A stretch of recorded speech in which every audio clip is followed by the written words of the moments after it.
This is a song that I wrote some 35 years ago while I was playing in a beer joint nightclub in San Marcos, Texas, college town.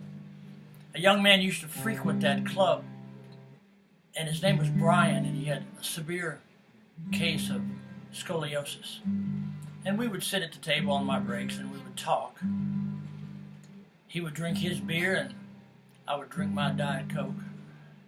He would tell me stories about how he would ask girls out to dances and dates on campus, but the only ones that would ever accept his offer or his invite were girls that had no other way to get there to begin with.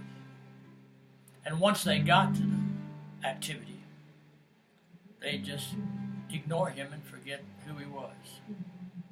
God laid it on my heart one night that I needed to write Brian a song. And this is the result of that.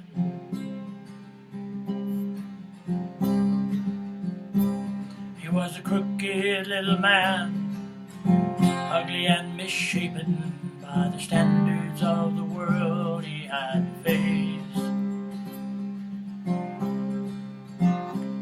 As he eked out an existence, happened on a lady. She was wearing finest silks and antique lace. She was sitting on a park bench, feeding the pigeons, just like he'd done so many times himself. But he thought she was a dream his mind had created, a china doll placed high up on a shelf. So he stood back in the shadows, afraid to approach her, for fear he might offend her style and grace.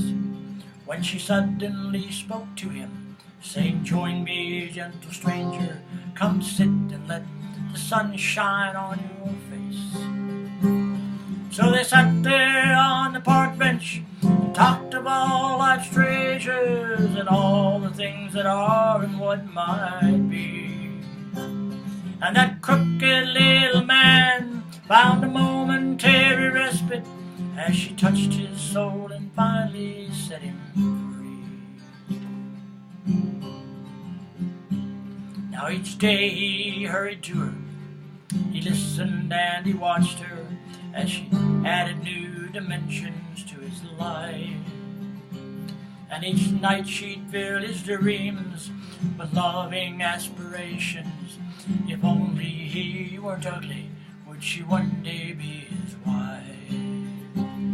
Now he wanted so to tell her, but he feared she would reject him, so he kept his love tucked safely in his mind. But one day he got there early and watched as she approached him, and for the first time he could tell that she was blind. When he asked her why she'd never spoken of her blindness, she smiled and simply touched him on the face. She said, "I don't need my eyes to see all life like frailties, or to understand the wisdom of God's grace." Now they spend their days together, sitting on the park bench, and they share the love they found there through the night. For she sees her crooked man far better in her darkness than the world will ever see him in the light. Yes, she sees him more clearly than the world will ever see him.